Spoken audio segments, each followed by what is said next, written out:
All right, it is time for your Monday Night Raw review, and I've got co-host Michael Gross back with me to talk about Monday Night Raw, and of course, book out to SummerSlam, where WWE could be going, what the impact of CM Punk and Daniel Bryan signing with AEW could mean for not just that company, but how WWE is going to react. We look at what stars could be on their way back. So strap in, let's talk all things WWE right now. This is WWE superstar Drew McIntyre, and you're listening to the WWE Podcast.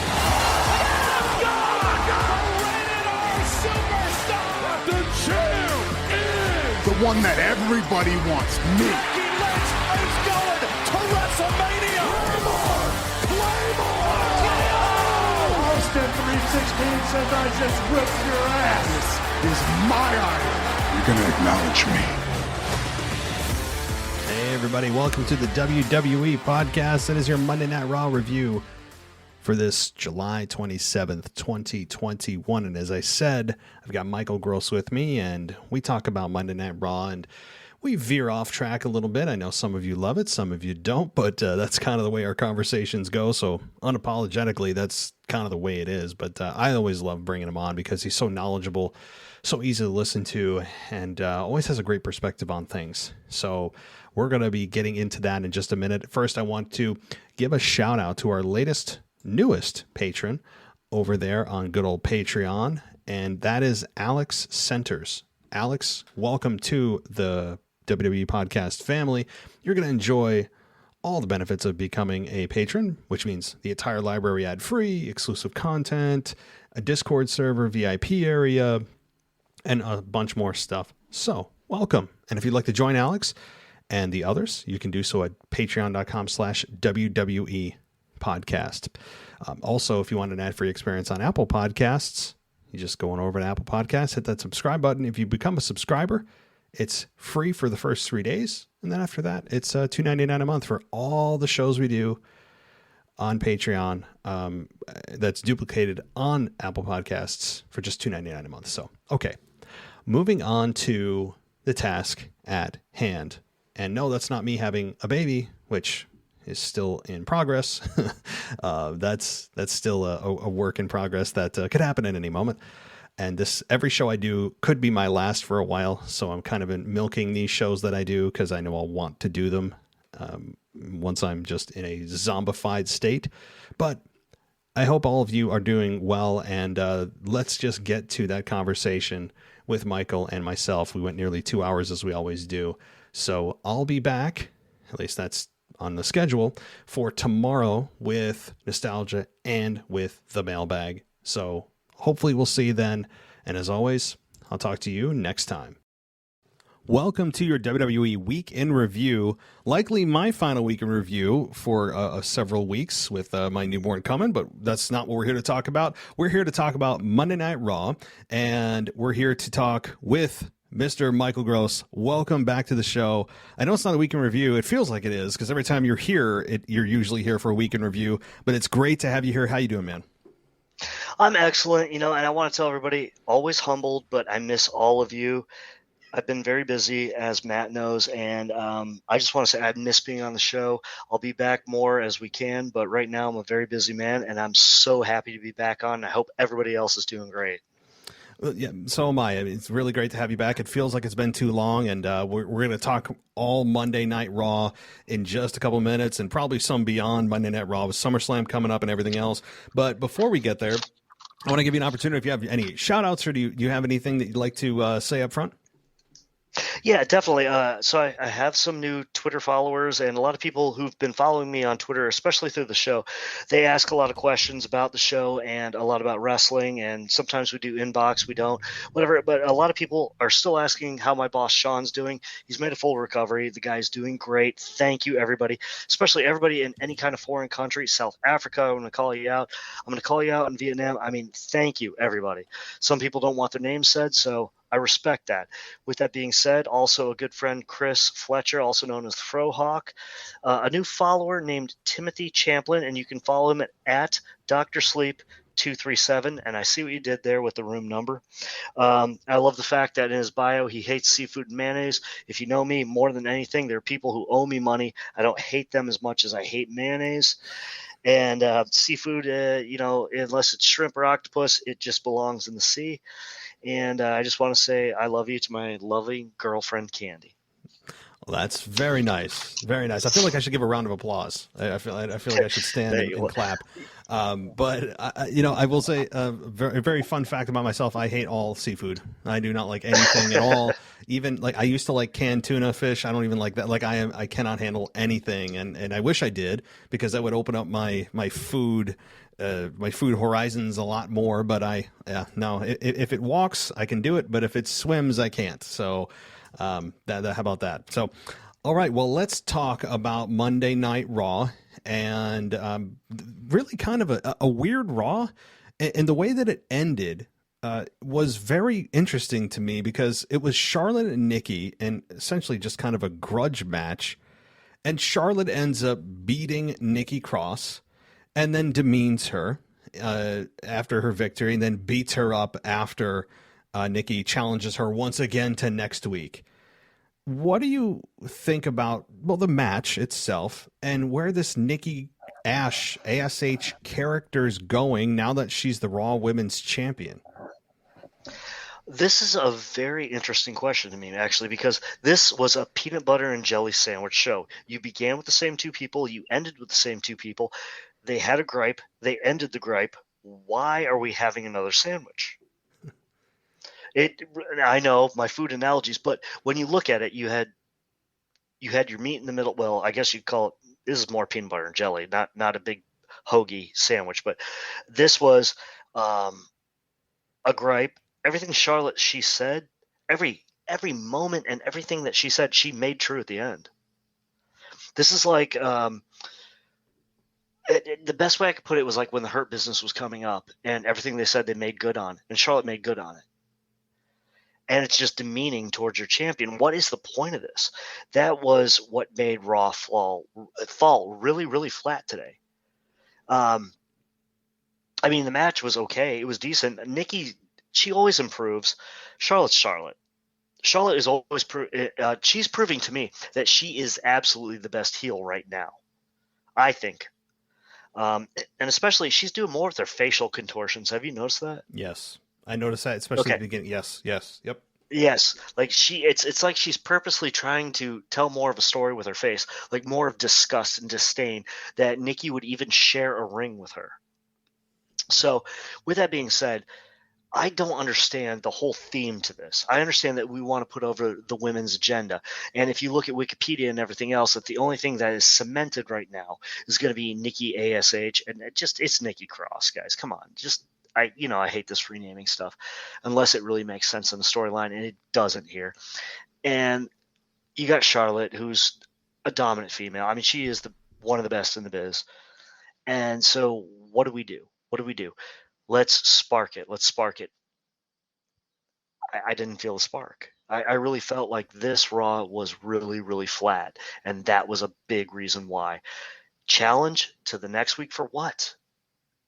If there's nothing on the line, it brings me back to old WCW matches back when like Ricky Steamboat was the champion and he lost like 2 or 3 times to Luger when Luger was a heel, and it was all non-title.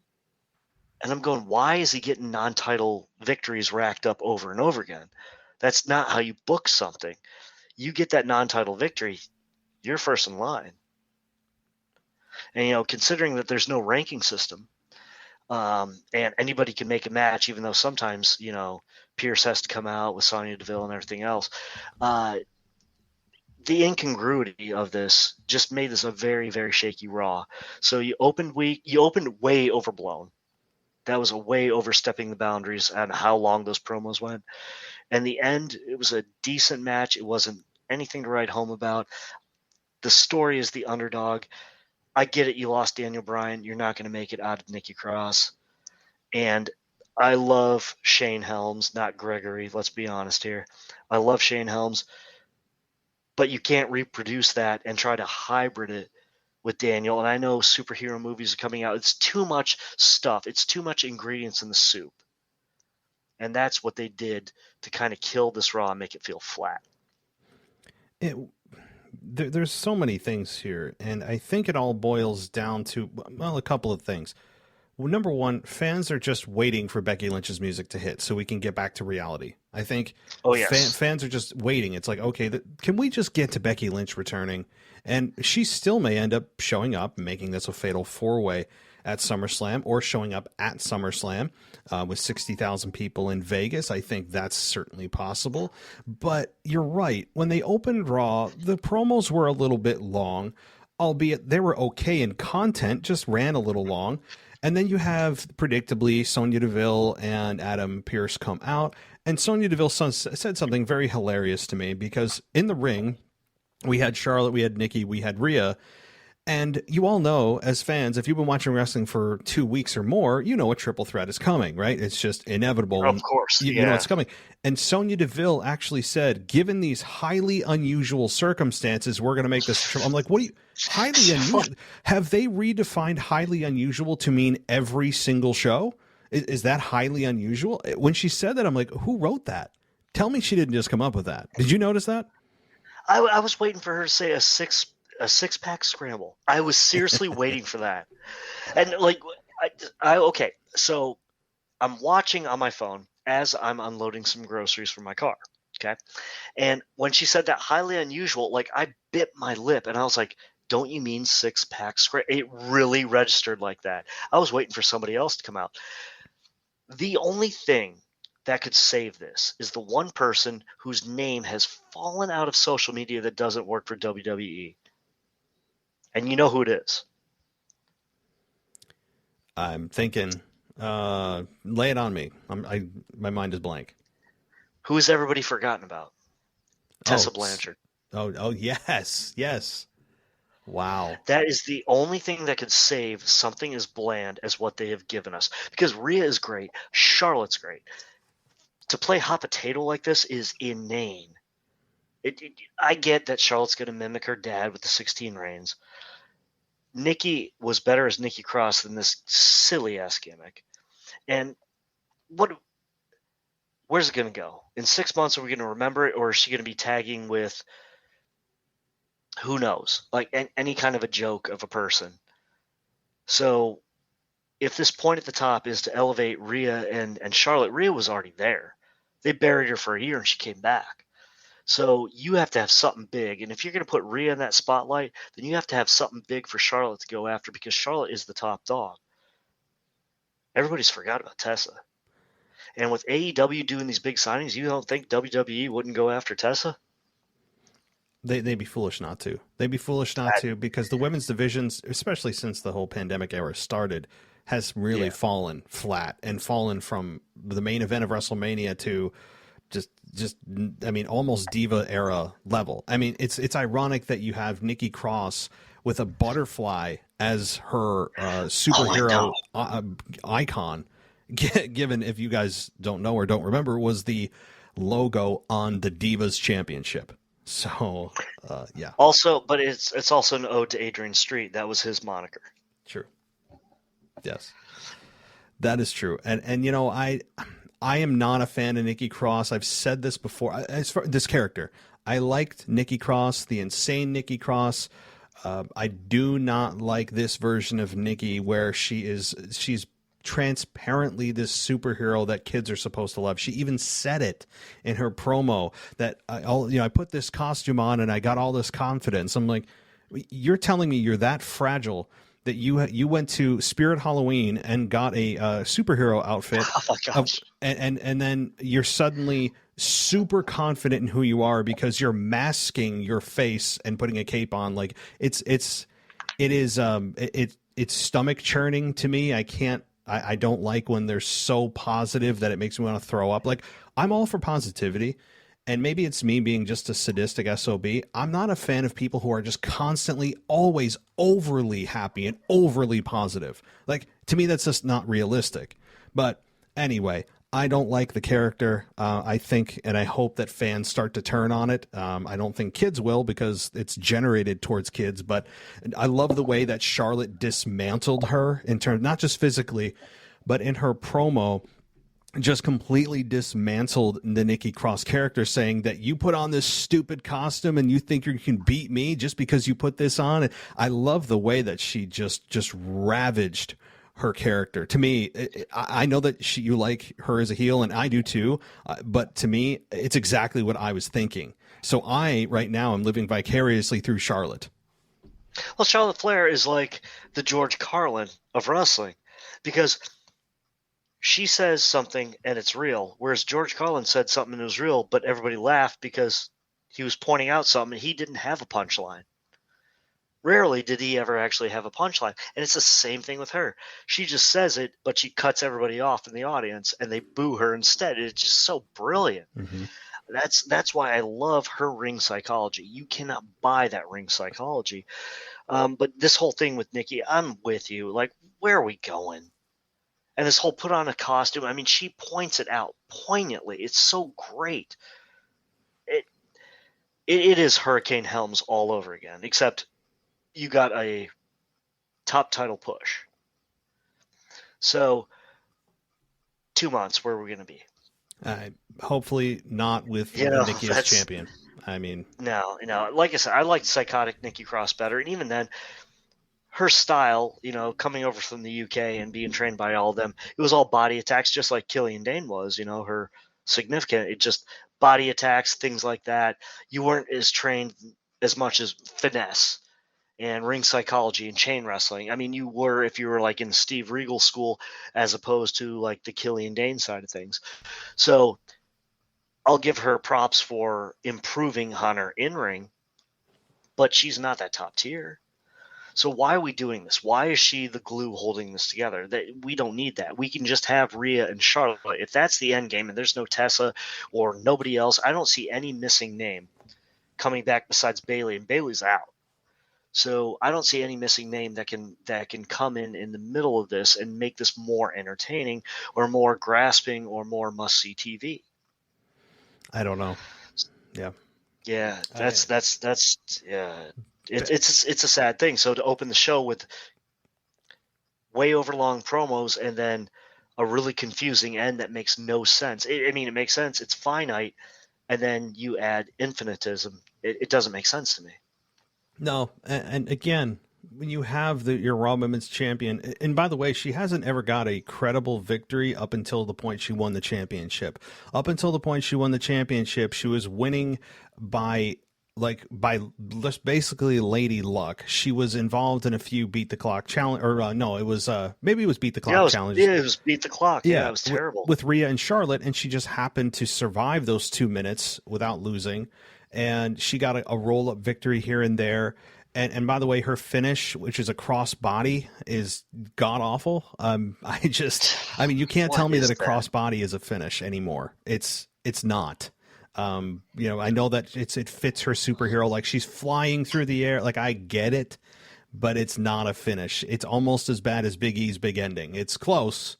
It's pretty close. It's close, but it's not the big ending. Yeah. The big ending is just, that takes the cake. But the last thing I'll say on this, and we'll move on. When you have her saying that, follow your dreams, and I want every little girl and boy to realize that everything that's hard and that's worth fighting for is going to be difficult, something along those lines, any of those cliches that we've heard a million times in our lives. I don't know what the message is to these kids. I guess it's, play dress up and you'll be successful, I guess, is the message, the ultimate message. It's not my thing. I'm a big fan of Charlotte. I like Rhea Ripley. I'm starting to understand her character, I guess, a little more. She feels so wishy-washy as Rhea does in terms of what side she lands on. She seemingly kind of flip-flopped from heel to face almost as many times as Big Show has in the span of a month. I don't know what to feel for Rhea Ripley. I really don't. I guess she's babyface right now. Do you have any idea where Rhea is? Rhea's supposed to be an anti-hero. She's supposed to be like an Austin that starts out as a heel and blends into a face. The fact is that Charlotte's so polarizing as a heel, you can't go that route. You have to have the face with the heel that everybody loves that turns, because they realized that the heel was right. And at this point, they always realized she was right, but Charlotte's still the heel, so it doesn't work out. And they could try to double turn. That's just going to mess up everything. And that's going to muddy the water so bad that it might as well be the Mississippi after an April rain. Yeah. We don't need that. No, overkill. Yeah. Certainly. So, all right. Well, let's move on. I want to talk about something a little more positive, at least positive to me on Monday Night Raw. And believe it or not, it is about Drew McIntyre. And the biggest reason for this is not necessarily that he's feuding with Jinder and Veer and Shanky and his lawyer now. It's simply that he's out of the WWE title picture. I think that it came at just the right time where fans were starting to get just overly just unsettled by Drew constantly in the title picture. I think we went over that. I talked about it at length for many months, that it's becoming way too much Drew in the title picture. And yes, it is Jinder in this. We understand that Jinder is not the favorite of a lot of people. I'm a bigger fan of Jinder than most people in terms of giving him a chance to be a better heel. I'm not a huge fan of Jinder, but I think it works with Drew right now. And this past week, he had a match with Veer and ended up winning. The only problem I have with this is I don't understand the disqualification that happened, because we had Jinder outside the ring with a chair taunting Drew. And at the end, the finish was we had Jinder give Veer the chair, and then he held the chair up, and then Drew kicked the chair into Veer's face with the Claymore, and the referee counted it as a disqualification with Drew as the winner. I'm like, wait a minute. Drew's the one that technically used the chair on Veer. Veer didn't do anything with it. He just brought it in. And so that was a little weird to me. I mean, I would have, I don't know. I didn't get it. I didn't get it. I was trying to make heads or tails. I tried to make heads or tails. I didn't understand it. I mean, what was going on in this situation?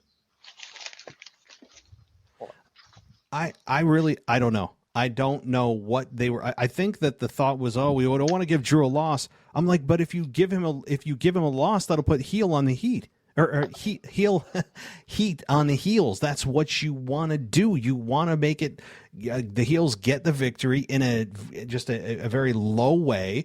And in this case, Drew gets the victory. I'm like, this doesn't make sense.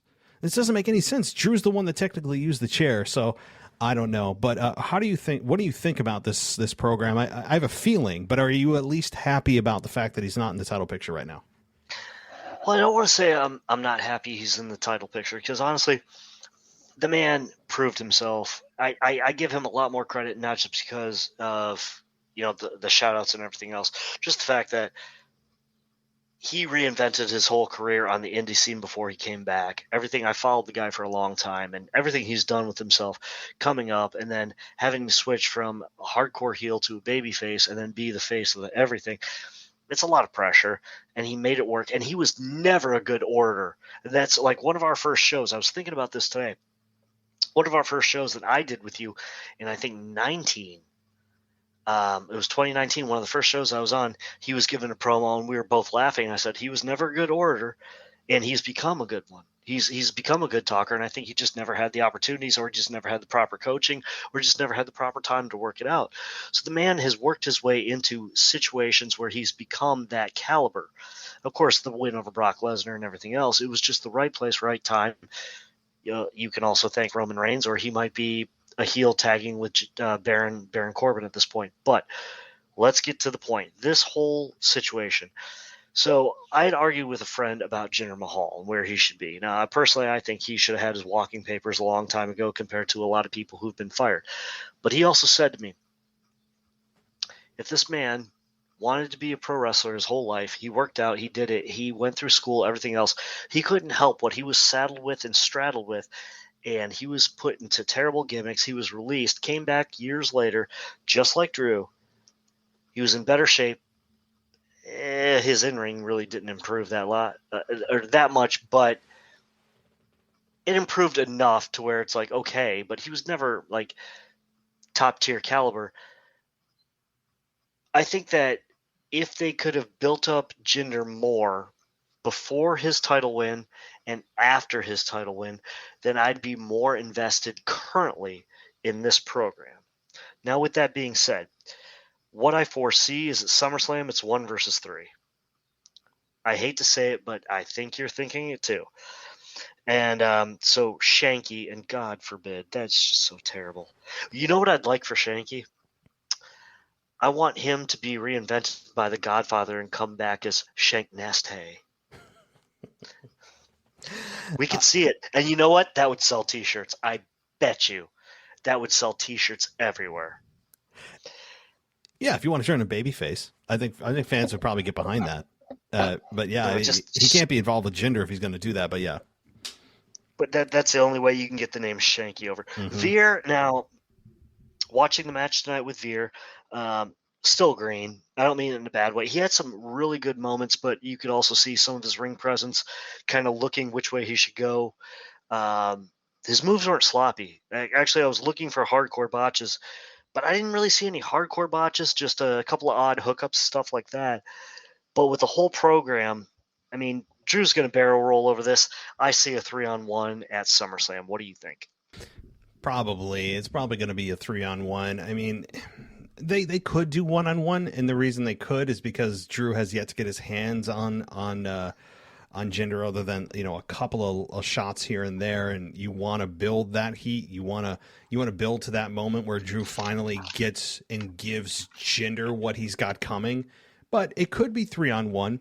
The only thing is, if you're going to do that and then you're still going to have Drew win, well, then you're essentially completely burying Jinder Mahal. And that may make a lot of people happy, but you know, it's always to help build the star, even in a loss. Typically, that's what you want to do with every match in an ideal situation. Even in a loss, you'd like to elevate, you know, most people. That said, I could see that scenario. I would give it most likely that is the case, but I also could see it where they just do 1-on-1 and it's like a steel cage match or something. They'll add some stipulation to this, a no DQ, street fight, whatever you want to call it. It's all the same. That's probably what they'll do to add a little bit of spice to this, because otherwise I think some people look at it and go, Jinder Mahal, what the hell is he doing with Jinder Mahal on SummerSlam? You know, but the story has been fine, and I think Drew's new intensity is good. You know, the 30-some chair shots he gave Shanky last week, those were some of the most brutal chair shots I've ever seen. And that's saying something, given all the... Oh, I liked it. I loved it. Yeah. Loved it. I know that's last week, but what did you think about those chair shots? And I'm sure you saw the pictures. That's what I'm saying. I loved it. I loved it. I love the bruises. Like I said, I would keep Shanky off TV. Please, that name is so bad. Like I said, the only way to salvage him with that name is have the Godfather approach him, give him a cigar, and tell him he's Shank Nasty, and it would just take off. But aside from that, I love the new Drew. I love how he's getting back to the Scottish psychopath. You got to float a fine line, because honestly, to turn him heel again is going to be way, way down the road. And I told you, we've definitely discussed this. The money is, maybe not this year, but next year, WrestleMania, he's going to take out Roman Reigns. Mm-hmm. That's got to be the top of the line. They look alike. And tonight also on Raw, did you notice how many people are wearing, and between that and last week's reviews and everything else of Raw, how many people have long hair and black tank tops? And you tell me Vince doesn't have a stereotype. Yeah, there is. That's kind of funny. I really didn't even think about that. Like Roman Reigns and Drew McIntyre and Shanky. Like yeah. Veer kind of has that look a little bit too. I mean, yes. Yeah, there is that look. And beards are making a strong comeback, and, you know, so yeah, I get it. But overall, look, I'm okay with this. You know, Drew is seemingly a very good human being. You know, I feel for him that he was overused and oversaturated during, you know, especially the last 12 months when he was involved in the just title picture after title picture after title picture, and he's really just the kind of the victim of circumstance where they really had nowhere else to go because he was the only top babyface. So I understand that, but I think this time away from the title picture, it's giving him a chance to kind of, as he put it in the cameo to the show, that it's time to see a different side of Drew McIntyre. and that it's time to kind of add a little bit more to him and maybe add a little humor, but also add violence. So this is the time away for fans to take a breather from him in the title picture, and also for him to continue to evolve as a character. And that's what this is going to provide, I think. Seeing different sides of Drew that we haven't seen. It seems he's also dropped the history promos. That's a good thing. I appreciate I appreciate the effort in him trying to change things up and evolve his character. I absolutely can commend that. But when something doesn't work, just call it, man, and move on. So that's a plus. Well, a lot of that is scripted for him too, and I feel for them. Like going out there, it's comes back to suffering succotash. It's like, come on, man. You don't have to say that. You're better than that. You're a big son of a gun, and if you want to swear, you can swear. And so, of course, you're on live TV. You can't say whatever, but you're not going to dumb it down to suffering succotash. The same thing with Drew. I'm going to give you the history of da-da-da-da-da. It's like, are we watching PBS? No, we're not. This isn't Nova at 6 o'clock at Grandma's house in 1978. All right. Yeah. Also, what's Jinder's lawyer's name? Oh God, you no idea. I mean, it wasn't even. It was. Oh my God, it was like 3 or 4 names, and there's no way anybody remembers it off the bat here. I'm sure I could look it up, but. Well, I put it as Ginger Light, then I changed him to Ginger Ale. So that's what we're going to go with. I like it. Well, he got absolutely destroyed by Drew with the Claymore, which was fun to watch.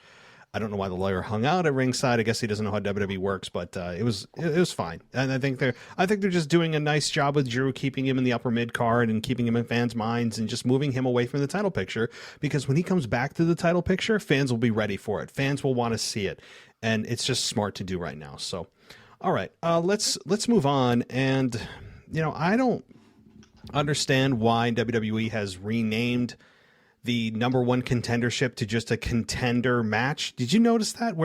I think it was for the United States Championship, with Damian Priest defeating Sheamus after he hit Reckoning. And it was labeled as a United States contenders match. They don't call it a number one contender anymore. And they did this with another championship. It might've been the women's. They just got rid of number one contender. I don't know if they think it's antiquated. No, So I thought I was imagining that. And I'm like, why? What? Okay, so we don't have a pecking order anymore? That kind of puzzled me for a little bit, but I was like, okay, well, I'm watching this alone, so maybe I didn't hear it right. But so how do we have on the same show 2 non-title matches that are going to go on?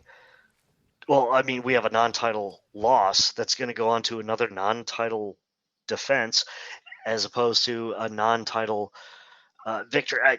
I don't get this. What is going on with this non-title situation? What do you think? I mean, why the verbiage?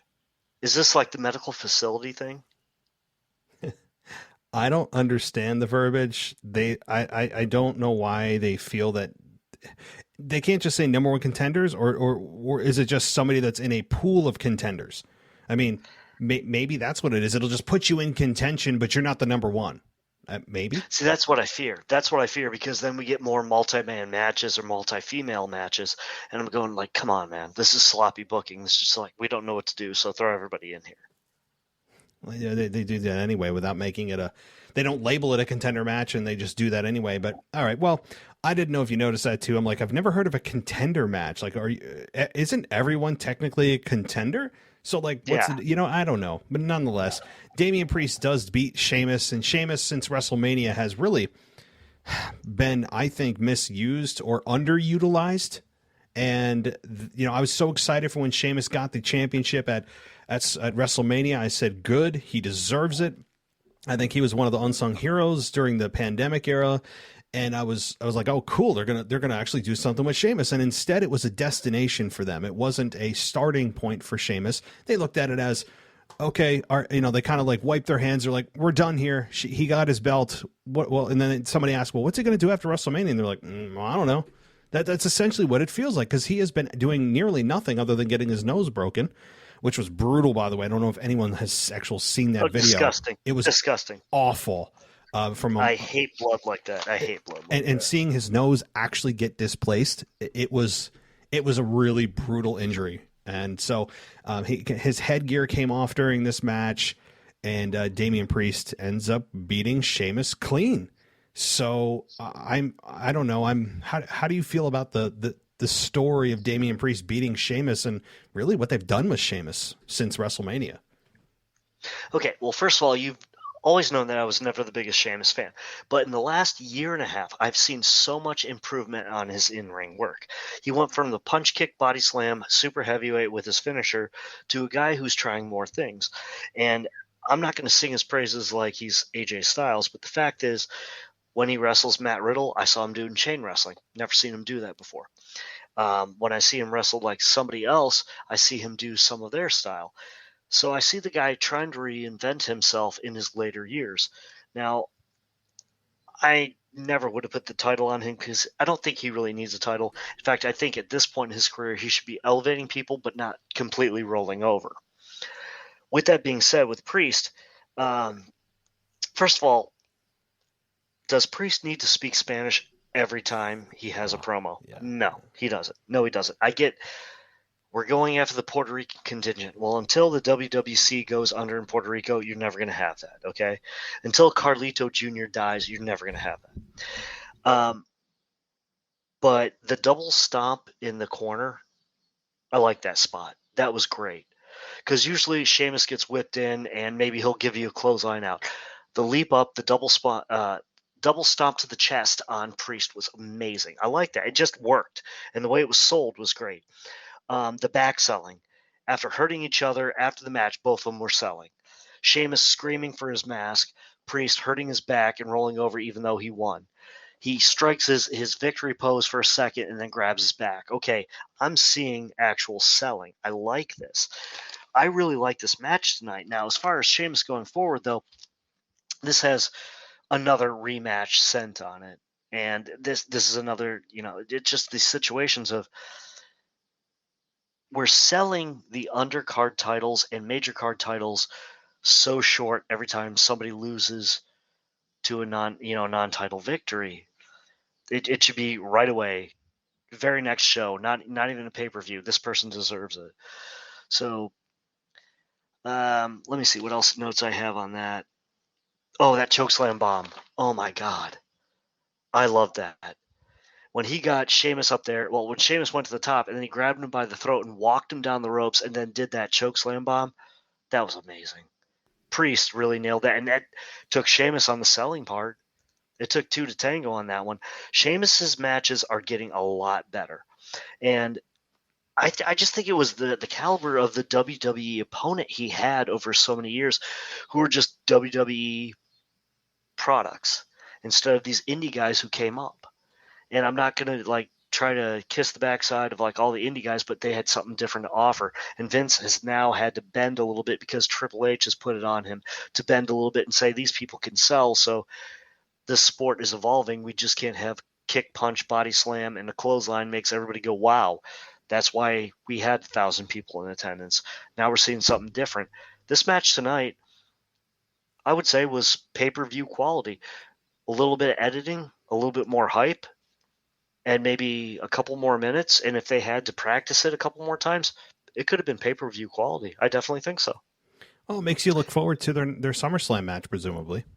Easily, because if they did this good on a Monday Night Raw, and I didn't expect this out of Sheamus, and I know what Priest could do when he was Punishment Martinez, but the fact that he's more polished now, I really think that they've got a great match ahead of them.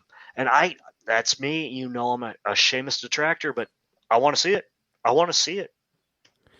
Yeah, I do too. And I think that the Damian Priest has finally got the stink of WrestleMania off of him with Bad Bunny. And again, Bad Bunny. Yeah, I know we're not going back to Bad Bunny, but I will say, Bad Bunny surprised everybody at WrestleMania. Credit to him. I get that, but the storyline to me is still I don't like the storyline when they do that kind of stuff, and it took a while. And I think we're finally at that point that Damian Priest is starting to feel like he's moving away finally from that feeling. He got away from The Miz and Morrison, and he's on to a solid program with Sheamus. And I think he is a real threat to the United States Championship. If not, I think maybe a favorite to win at SummerSlam. And Sheamus moves on to another program. I'm fine with that too. They put on a really good match here, and that you would assume that they would put on an even better match at SummerSlam, assuming that no one else gets involved and they make this a predictable fatal 4-way, fatal 5-way, 6-way, 8-way, 9-pack challenge, whatever they do. Sometimes with the undercard belts. So I'm looking forward to this. I think that this is a solid program, probably the best program both guys have had since WrestleMania. I would agree. So I think it's good for both guys. And I agree, though. The one thing, cut it out with the Spanish. I know, I understand that you're trying to appeal to your Latino audience and you're trying to bring in that demographic. I understand.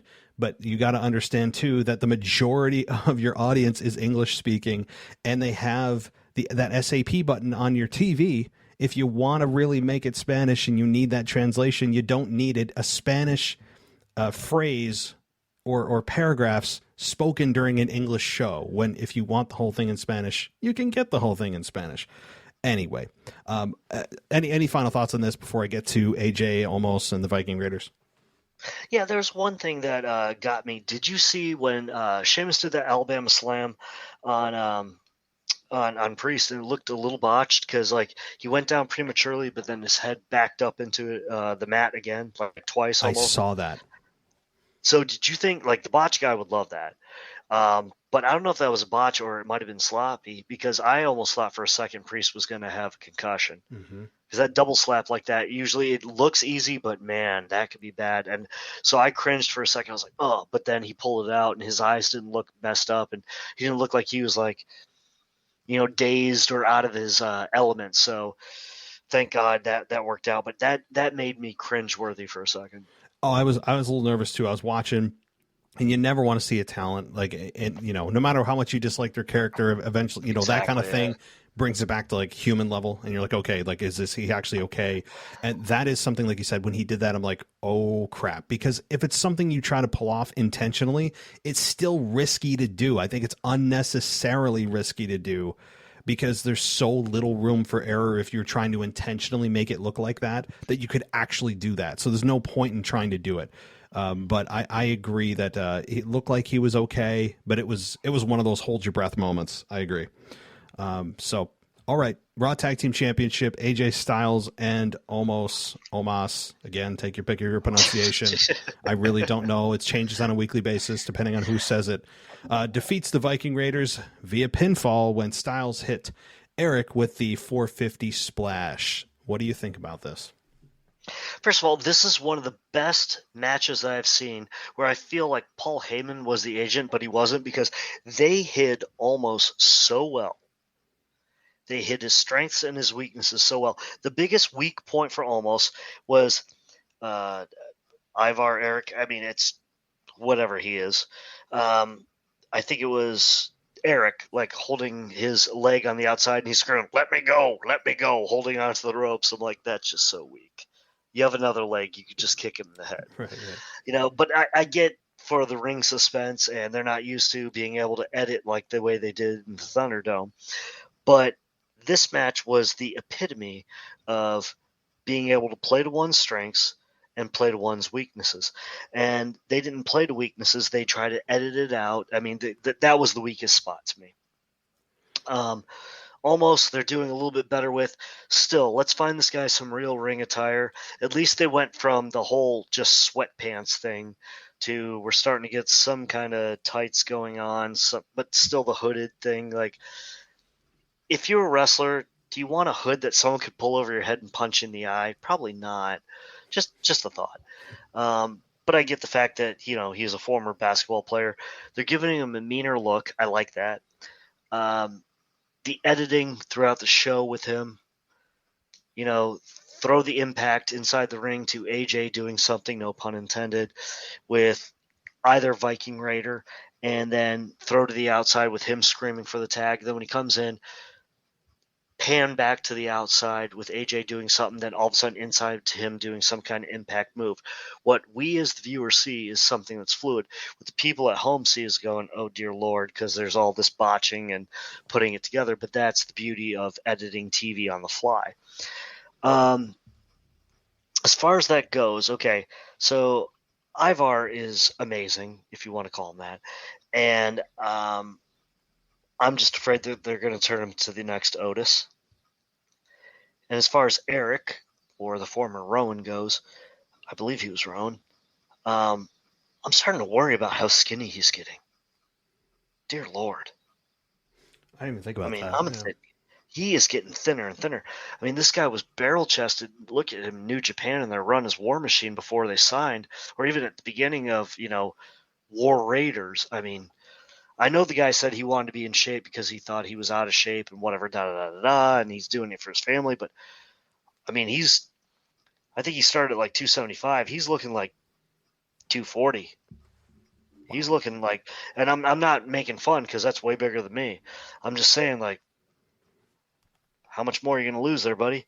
I don't want to say it takes away from the gimmick, because honestly, I want the makeup washed off and everything else. But honestly, with this match, it was a very solid match. In brass tacks and baseball bats, I love the fact that they played to strengths, played to weaknesses. They used editing minus the get off my leg. I really hope that they continue doing this with Almost as far as the camera edits and everything else, because I am seeing improvement with him in the ring. I actually made a note here. He's not special, but he's already better than Kevin Nash ever was. Yeah, Kevin Nash, I mean, that's a whole nother show. That we can do that for hours. Yeah, I mean, Kevin Nash, obviously we know the career he had. The career he had doesn't match up with his in-ring ability. I mean, that's for sure. But I will say this about AJ and Omos. So this is clearly, as much as we love AJ Styles, as much as we want to see him, at least I do, in a singles role again, sooner than later, I think there's a couple things at play here that they're trying to help Omos get over. They're trying to do that. And I think it is starting to work very well. I don't even know how they're built as a heel team, honestly.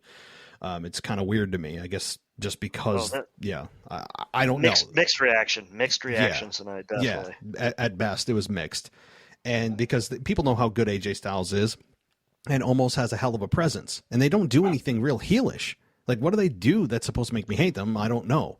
Other than just be told by the announcers I'm supposed to hate them. That's not enough for me. So AJ Styles and Omos, again, this is all about Omos. I think every time Omos is in a match right now, his presence commands attention. And he is a big man. He's got great facials. As you said, the production value up. They've done things with him that have helped. He's done things, especially in ring. His improvements in the ring have been noticeable. And the more time you give him in the ring, the better. They are clearly, eventually, you would think that they're going to eventually make this a split. AJ is going to go his way. Omos is going to go his way whenever they feel Omos is ready. I thought this match was really good. The Viking Raiders are, probably the one true tag team that WWE has. And I'm not talking about the people they just stick together. I'm talking about the guys that have a real chemistry together, that have matching gear, that feel like kind of an old school tag team. That's what the Viking Raiders feel like to me, outside the cartwheels. I think it's good. I really do enjoy the Viking Raiders' work. And anytime that these two, all four guys are really good. Like, I could watch a rematch of this and be like, yeah, let's watch it. I mean, like, I'm fine with this. And I have no problem with AJ and Omos going over. But do you think eventually a split is coming with AJ and Omos? It makes sense. Stevie Wonder can see it. Come on, man. I know we should edit that out, okay?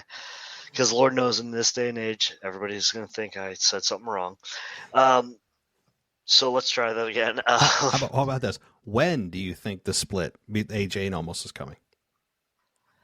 Probably a botch at SummerSlam because they want to force everything. But if they do it right, it's going to be Survivor Series.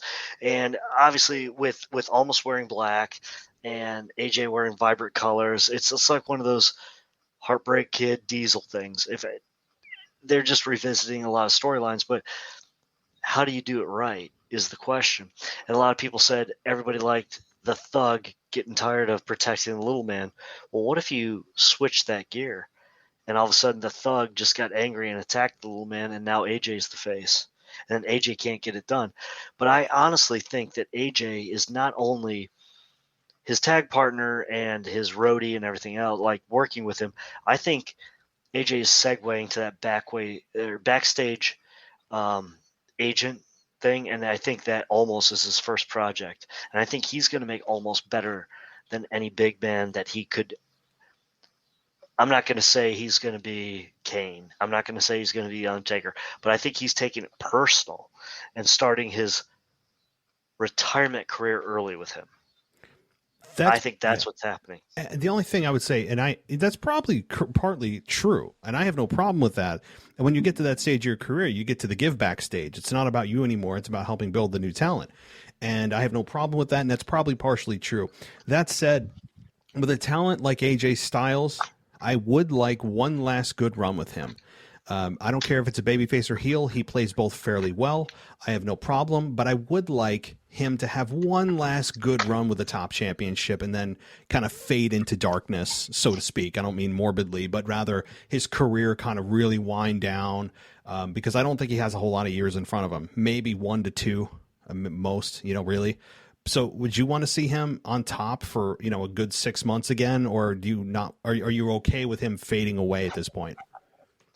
Well, I've talked about it before, and I thought had this whole week, and something we've brushed over is, Daniel Bryan or Bryan Danielson, as and perhaps CM Punk, my twin, signing with AEW. I always thought that it would be this year's retirement match would be a draw, like a 30-minute Iron Man time limit draw between AJ Styles and Daniel Bryan, and they just part ways.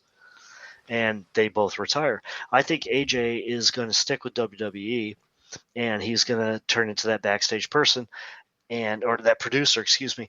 But I also think that he has at least one more 6-month run, and it'll probably be over Cena. If Cena's back, it's not going to be for long. So, I'm not excited about him being back, and everybody's hyped. And in a month and a half from now, tell me you're still hyped, and you'll be like, yeah, Cena, yeah. Now I realize why I wished he was gone. I have nothing against the guy, but the fact is, if we're going to get the same thing we got in 2010, that viewership is going to spike like it did and go. It's a roller coaster. It's a roller coaster. We moved the needle, and where's that needle go from now? It's a seismic situation. And so, what do you backfill him with? If you can't do Roman, if you can't do Bobby, and you can't put a title on him, what's the point of him? Yeah. Mm-hmm. No, I hear you. And so go ahead. So I'm just saying, Cena needs to retire formally. So have AJ retire him, and then retire on the spot.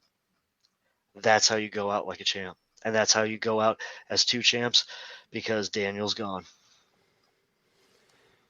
He is, and I think all of us, as a wrestling fan, I don't care if you love AEW, you hate AEW, you don't even care about AEW, you feel indifferent, whatever your feelings are, you will, I don't want to say it's guaranteed, but I would venture to guess a high percentage of wrestling fans, regardless of how you feel about AEW, will tune in when Daniel Bryan and CM Punk debut in AEW, presumably, or reportedly. Okay, this is not 100%, but all signs are pointing to both have been signed.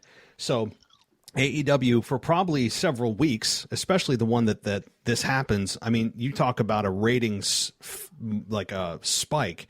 I am very curious to see, and I know we're getting a little off topic as we always do, but I really am very, very curious to see what happens with the ratings when CM Punk and Daniel Bryan show their face in AEW. So just very quickly, try to be brief, because I want your input on that. We haven't really talked about it.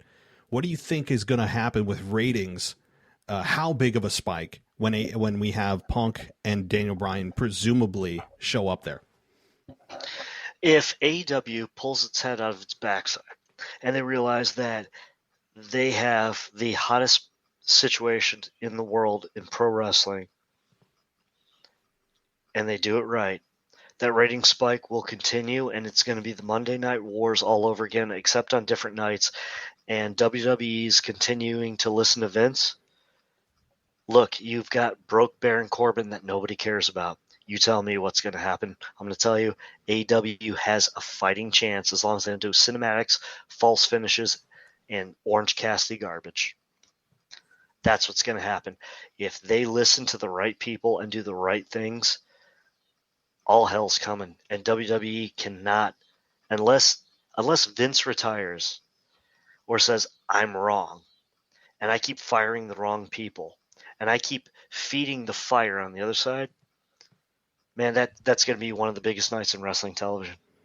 You know, if it wasn't the digital and DVD era or DVR era days, it'd be an 8.0 rating. Yeah. Easily. You say it's leaked like early 90s when you found out it was leaked. And so there was, say, 200,000 people across America, but each one of those represented 10 fans or 12 fans or 20 fans that they all called. It could be a 10.0 rating. If the two of them came out on the same night, forget it. Forget it. And it would be gutsy to do it on a Monday, a special edition, just to stick it in the craw. It would be hilarious. I hope they do that. I really hope that they do that. If they announce a Monday special of Dynamite, yes, people would. First of all, people immediately would go, "Oh, we know what the hell's happening. Let's tune in and see what happens." So they would be giving it away, but I don't think it would matter because people would still tune in. And I think Monday Night Raw would. I mean, they would easily get their ass kicked by AEW that particular week. My concern would be, is it a sustainable number that they do, or at least within 20% of the number they do? Is it sustainable with that type of signing? And as you said, I think it is if they do it right. If Punk is, especially Punk, who's I think the bigger star, undoubtedly, if they do it right, they manage his return well, they don't overuse him, they don't have him on a full-time schedule. He's not Brock Lesnar-like, but they have him on in a way that he's an attraction. They make him feel special. He wrestles maybe once every couple of months. There's a way to do it. And this is a conversation that I mean, again, I had a whole show on this with Mary Grader, but I could, So before I go off the deep end with this, any closing thoughts on the AEW side of CM Punk and Daniel Bryan? I mean, it's going to be one of the biggest nights in recent wrestling history. And the fact is, if they come out at the same time, holy biscuits. If they don't, they do it 1 week after another, forget it. You're looking at like a 0.02 for Raw. Like, we're just going to do 2 Dynamites, a night in a row. And there's so many people out there that they didn't sew up in the right way. And especially working with other talents around the world. So imagine if you're working with New Japan, which they are somewhat in bed with. So now you have Okada, CM Punk, and Kenny Omega in the same ring staring at each other. Oh my God. And John Moxley's on the outside with a baseball bat. And Daniel Bryan all of a sudden comes out to like a crow's nest area and he says, "You can't start a party without me." And on the other side of things, we got Charlotte Flair and Nikki ACH closing out the show. So where's your viewership going to be? Yeah, you've got Nikki Cross talking about how, if you believe, you can do anything. And, and then you have CM Punk's music hit and he just stares at the camera and he's like, "Hey, Vince." Right? Like, I mean, that's all you have to say. Yeah. That's all you have to do. And Punk's first promo, again, we're getting a little ahead of ourselves because nothing is ever official until it happens. So, again, let's all just take a step back and breathe. But likely this is what the scenario is going to be. And I am very interested to see Punk's first promo. I mean, I think that's the most, even beside how good he is in the ring, we all know that. But it's his promos that really do it for people, and his personality and in who he is as a person, not just how good he is in the ring. So, oh my God. Yeah, this I think it'll happen probably by, presumably September when they have the event in, I think it's in Long Island or something down in, I think it's, what the heck is it? Mary and I were talking about it and she thinks it's going to happen then. maybe Nassau or something like that. Yeah, it's down south, and Mary's probably like screaming at the show right now. But that's all right. So anyway, I think by fall. How about that? That's to be fair. By fall, I think that this will happen. So, all right, let's move on to Monday Night Raw. Continue on here as we get back to reality. And this is a match that now you and I both watched the Hulu version, although I'm filling in the blanks here with things that were not on Hulu. And I didn't see this match, and it's probably for the best I didn't. It's Karrion Kross defeating Keith Lee by submission with the cross jacket. And, I mean, there's really not a whole... This apparently was a very quick match. I don't have a whole lot of input in on this other than maybe some thoughts on the booking. But Karrion Kross and Keith Lee, man, what the hell is going on? Okay, so I actually went back and looked at the matches. And first of all, Karrion Kross is a beast. And a lot of people don't know that, like, when he was signed, they offered him main roster money to work NXT, which I don't get that because Vince, they don't know who he is, pal. He doesn't work for us. When it comes down to it, I mean, the guy's an animal. He's great. He has a great presence. Everybody knows that. You know who he is. Keith Lee is amazing. Keith Lee, wow. I love Keith Lee. He's an amazing talent. He's still got it. What did he eat? Have you seen him? Yes. Okay, I'm not making fun of him. But obviously, whatever happened to him was he was incapacitated, and he's about 25 pounds, I would say, heavier than he was before. Probably. Keith Lee has a unique skill set and a unique charisma and everything else. He does not need to be punished for being 25 pounds heavier. Okay, it's noticeable, but the fact is he hasn't lost a step. As far as Karrion Kross goes, to lose to Jeff Hardy, a man with multiple DUIs, a man who should have been I'm not going to make fun of the guy, but I'm going to say this much, like,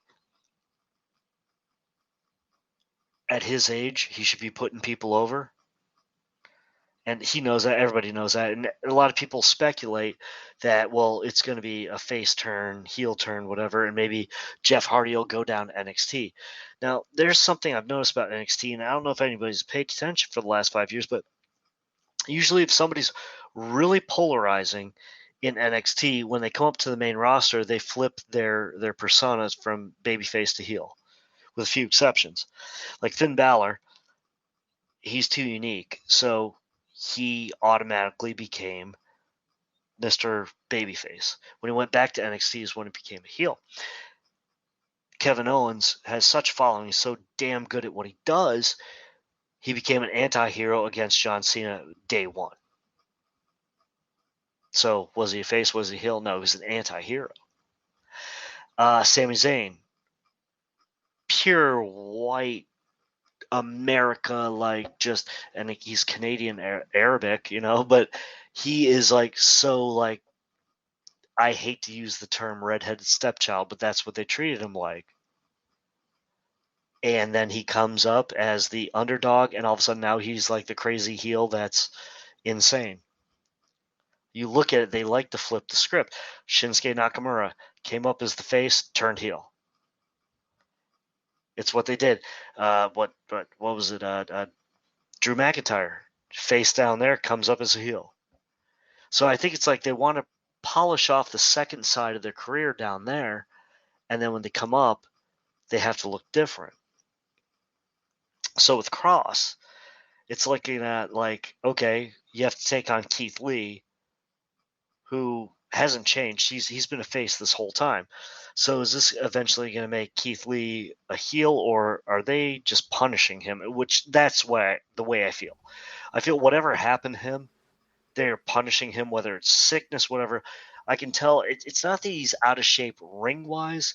He's just a little heavier. Okay? Whatever. We all gain a few pounds. Kross does not need to be punished for coming up and losing Jeff Hardy. There's nothing in that. So if he's going to turn face from it, you have to have a really, really damn good storyline to make that happen to me. I don't know what Keith Lee did. There's been so much speculation since he was gone. I mean, he's essentially been gone 6 months. He was just mysteriously missing from the Royal Rumble, and that's where people were like, what the hell is going on?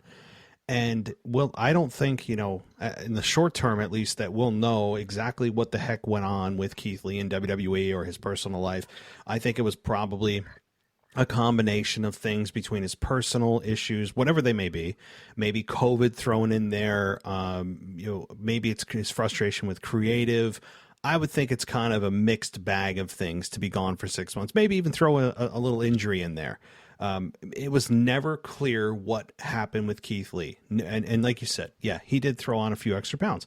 I don't really care. Doesn't matter to me, but he, I have nothing against him. I think he's a good performer. I think he's got a lot to offer. He's got a great presence. He's controversially good on the mic. What I mean by that is some people love the way he speaks. Some people find it extremely obnoxious. Like he's, as Jim Cornette called Keith Lee. I think Jim Cornette, I know that Jim Cornette's also a very controversial figure in the world of wrestling. Yes. But I was listening to his show, and he said that Keith Lee sounds like a math teacher. Like the way he speaks, he sounds like he's, like teaching a class in his promos, the way he speaks, and it's so slow sometimes. I mean, so, Jim Cornette, I love him. I know, I believe you're a fan as well. Too, yeah. But some people just absolutely hate him. But anyway, I think that's a correct analogy sometimes with Keith. I don't mind his promo style. He makes you pay attention, and that's ultimately what matters. So, I don't know what they're doing. I think it is partly a punishment. And, the fact that he's come back and hasn't won a match yet is very interesting. I think that tells you where the pecking order is with Karrion Kross and Keith Lee. That's to me how I looked at this upon the call-ups, is where do they place Karrion Kross, and it's clearly above Keith Lee. I think he will eventually get to a match with Jeff Hardy at SummerSlam and destroy Jeff Hardy at SummerSlam. So I'm really not worried about Karrion Kross. A lot of people lost their minds last week that he lost to Jeff Hardy, and it was surprising. You usually never want somebody debuting to lose their debut match. I get it. But they went on a streak lately of having people that are returning or debuting lose their match. We had it with Zelina Vega losing her return match. I don't know if she's won a match since she returned. She hasn't won. Yeah. She has not won. No. I'm very puzzled by Zelina Vega's return, and then they just use her as basically a doormat to put over the talent. I'm not following that. I know that that's another brand, but nonetheless, we get Keith Lee losing his return match, and then there's Karrion Kross losing his debut match. It's been a very weird last few weeks and month for WWE in terms of new talent. But anything else before we continue on? No, it's sad because these guys both have big potential, and they're like people who like the Miz, they could use a loss. So I don't care if he's got a broken leg or not, just roll him in the ring and pin his ass. But no, seriously, when it comes down to it, I think that having these two wrestle each other kind of cancels out as much as they could be in the potential future. Like you said, obviously they're valuing Kross more, but you rewind it a year ago and you thought Keith Lee was going to be the next world champion. And I used to always say that Keith Lee was the guy that they wish Big E was. Now, Keith Lee gets injured. All of a sudden, Big E is getting this push. I still don't think Big E is going to turn out to be what they wanted him to be because his finisher's lame and he's still stuck in that pancake thing. So Kross is the only person who can win in the situation. And as long as they get rid of that weird mini kilt and let him just be who he is, he's got the whole world ahead of him. But I feel bad for Keith Lee because he had the whole world ahead of him, and one injury can turn you from Brodus Clay, the man who broke John Cena's arm, into the Funkasaurus. Funkasaurus. Oh, I'll never forget that. Yeah. Oh my goodness. I still hear that music sometimes, and I do think of that. So somebody better call my mama. So yeah. I mean, it was just if nobody has any idea what we're talking about, just look up Brodus Clay Funkasaurus. He was supposed to be brought in as a monster heel, and that's how we all thought he was going to come in and should have come in, even if it's predictable. And then they brought him in as this dancing buffoon as the Funkasaurus. So it was so sad. It was bad. But he has his own podcast now, and he does like TV spots and stuff on Fox, and like I've seen him kind of like here and there. He was like in the news for a while. I'm like, what the heck is he doing on CNN? The same thing with JBL or what's his name, the crazy guy, Backlund. Backlund was on CNN for a while, and I'm like, is this guy like legit, or is he living his gimmick? Yeah. It's you look at this and you're like, wait a minute, right? It's weird because it's sometimes on political topics. I'm like, oh boy, So it was weird, but he does. Brodus Clay does have his own podcast, his own kind of little mini network there. So good for him. Good for him. All right, let's move on. Mansoor and Mustafa Ali defeat Mace and T-Bar via pinfall when Mansoor pinned Mace with a roll up.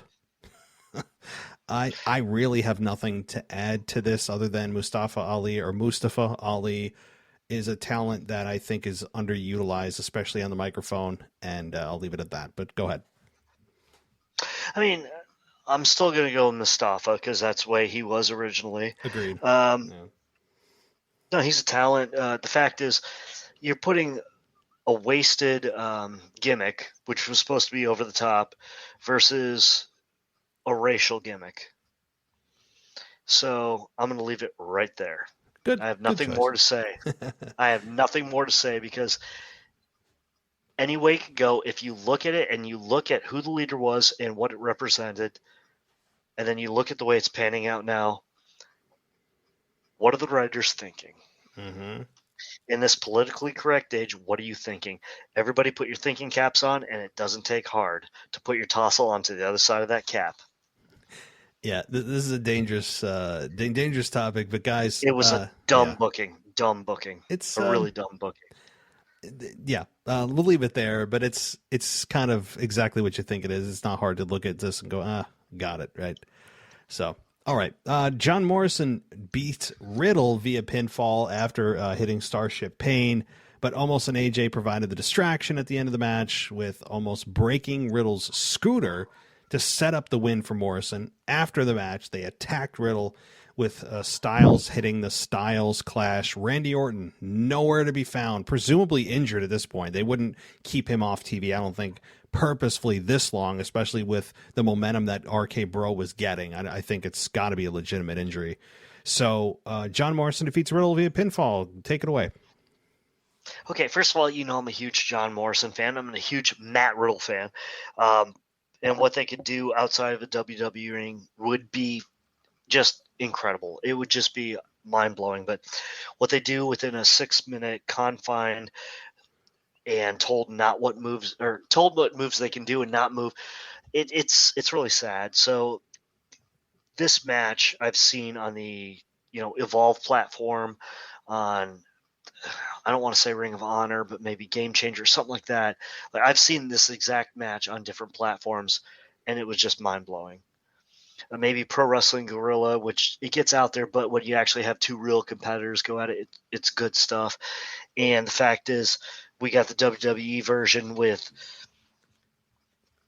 the circus going on and the Miz there and breaking scooters, and we have no reason for we have a reason for the whole tag team thing, but so obviously there's going to be a new tag team partner for Matt Riddle.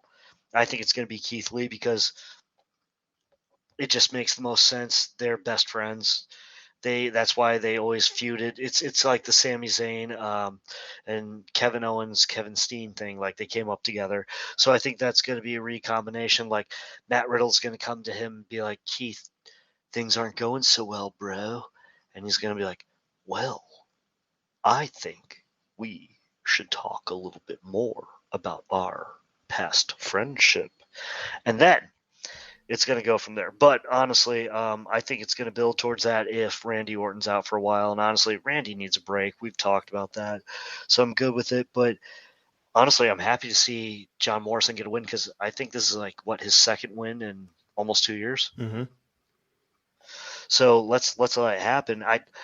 The best thing for his career is probably to leave WWE again at this point because they flushed it down the toilet the first time, and all they did was plunge the toilet to bring it back up so they could flush it down a second. I want to see it's a hell of a visual. Yeah. That's what they did to him, though. And I want to see John Morrison be the man he was when he went into every indie league and changed his last name. He was the inspiration for Cody going to every league and winning a title. People don't know that. It's that, okay, let's be a journeyman. Like, Morrison was so They must have gave him so much ridiculous money to suck up his pride and be in the exact same spot that he was fed up in, to be in the point he's in. They must have the best storyline in the world where he kills the Miz. Of course, it has to be storyline, because I wouldn't condone, like, taking of a life. But dear Lord, just like retire the guy, please, and become your own guy. Change your image a little bit. It's time to update. But man, what you can do in the ring, and you're so good. And I love Matt Riddle, and Matt Riddle shouldn't be jobbing to anybody with his wins. This is a head scratcher. I love it for Morrison because he needs it. It doesn't bother me as much as it would have been like The Miz or just anybody really else. But the fact that Morrison is that talented and that great of a wrestler, just to have it is as sloppy and short as it was, that's what bothered me on this one. But aside from that, yeah, good for Morrison. It's about time. That might be his second victory. I mean, somebody should look it up. It's got to be single digits in terms of his victories. I mean, seriously. So, but that said, I would like, as you said, to have Morrison move on from the America's Most Wanted. I don't need to hear the word. I don't need to hear the word moist ever again in my life. Like, I don't think anyone likes that word to begin with. And then you have somebody who uses it as part of their gimmick, and it makes it that much worse. I hate it. He takes every word that begins with M and makes it moist. I don't need it. It's the dripstick, all that crap. Like I said, this was more about the entertainment-y part of sports entertainment than it was the actual sport of pro wrestling. It's just, I mean, that's what WWE has kind of become as a whole over the last 20 years. And that's just what it is. But to take a talent like John Morrison, and then you, as obnoxious as he is on the microphone and with the Miz, he gets in the ring and you're like, all right, I can get behind this guy. And then he goes back to his character that you can't like, and you're like, oh, that's right. And it's that's how you know you have a mismatch here.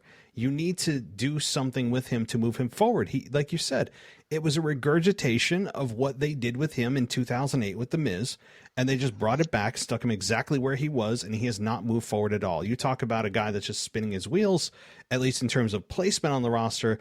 There's no better example than John Morrison. As much as I have trashed his character, I never have trashed his in-ring ever, and I don't think he's utilized the level he could be. So you really can't. And like, I talk about like people who came from Tough Enough, because I'm not a big fan of Tough Enough, and I don't know how you feel about it, but I think you're about the same way I am, because it exposed the business.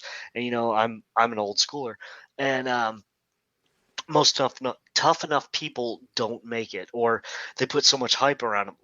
How's Maven doing, by the way? Tell me about his storied career. And The Miz, they wouldn't have signed that guy or even cared if he wasn't a reality television show star, so they couldn't get like cross viewers. And how's that working out? Only Vince is the one laughing. I look at it, but John Morrison was one. You forgot his name. They put him in developmental. They kept him away long enough for you to forget who he was. It was almost Kevin Sullivan style booking. Let's take it. Let's bury it. You'll forget it. But Vince thinks that he can bury something in 5 months and you'll forget. We don't do that. We're intelligent human beings. And now in this digital age, we never forget anybody. So Morrison, I think, is the best product that ever came out of that. He is the most prodigal. His potential, even at his age, and he's got to be close to my age, the 40 threshold, he's got to be there. And he's got to be saying, okay, why am I saddled with this? Oh, well, every 2 weeks I get this fat paycheck. Well, but years ago you walked away from that. So is the money I don't know. I can't tell somebody how to live their life, but Punk walked away and he was making way more than that. I guess he's not that frustrated, or maybe he's just being Mr. Family Man and counting his money to his retirement. I can't fault him for that. I can't tell anybody not to make their money. So it just sucks, because I really want to see so much more for him, and there's so much more potential. And I just wish they would do like a backstory package. They've bought, money from, or footage from like Ring of Honor and other places to just be like, John Morrison was Johnny Mundo, Johnny Morrison was Johnny Impact, Johnny Morrison was da-da-da-da-da, and he came back, and now he's frustrated. You could build a character that way. And now You can't use Johnny Wrestling because that's Johnny Gargano, which that would be awesome because you could build that down the road. That would be a great feud. But now you can't say Johnny Raw, but he's John Morrison. He's John Hennigan. He's tired of being something he isn't. He knows what he is because he's owned everything he's been, but he hasn't owned WWE. Is he Johnny Entertainment? No, he doesn't want to entertain. He wants to wrestle. He's Johnny the Champion. I think it would be criminal for them to not use him the way that he should be used. And look, I'm the first one to sit here and defend what I've been saying about his character with The Miz. It's just god awful, and I stand by that. But that said, my point is about John. I'll just kind of summarize it here, is that I think if they don't do something with him beyond the Mr. Moist, whatever, Johnny Drip Drip, all the nonsense garbage that they've been giving him, if they don't actually make him into some kind of character, serious character, whether it's babyface or heel, I don't even care at this point. I think they will be ruining the day that they don't do that, because if he gets himself into AEW, there's a possibility he could make himself a much bigger star. But I don't know. Do you think they'll ever actually do something with John, or do you think that just he's forever stuck in this rut with The Miz? They want to break him out from The Miz, and that's fine. But the fact is, with The Miz being channel-changing heat, how big can you really build? Bleaching our eyes still and scraping our tongues. But the fact is, like, even if he was the world champion for more than a day, and you tried to build something with more, we don't buy it. We don't buy it anymore. So we have to have that split be better. It has to be get away from The Miz, like beat the hell out of The Miz, pin him, like just beat him in his wheelchair and throw him off a ramp. And then when The Miz comes back, beat him again soundly a few times, and just like make The Miz go do something with reality TV. And create a new version of the character, a character tune-up. You don't have to change it, but the guy's got a phenomenal build, so get rid of the bell bottoms. Do something better. Everybody has full-length leggings. Let's experiment with our tights. Let's do something a little bit different. Bobby, it's like I said about Bobby Lashley. When your legs are the size of people, you shouldn't be wearing leggings. You should be wearing briefs. It's when you have like little anemic legs, like Jericho said in his, he always wore kick pads and then leggings over it because his legs were undersized. So, let's tune up the character, tune up his look, and then what depth can we add to it? Talk about being an indie champion, talk about like cutting your teeth and make him angry at the NXT scene. That's a good angle right there. Anybody who comes up from NXT, he just goes after him. Yeah, I fought my way, but they wouldn't let me in NXT. Even if he never makes it on the main roster, you could put him down in NXT. He could still hold the NXT title, but have a big gripe against anybody who held it because they forced him to go to the main roster instead. It writes itself.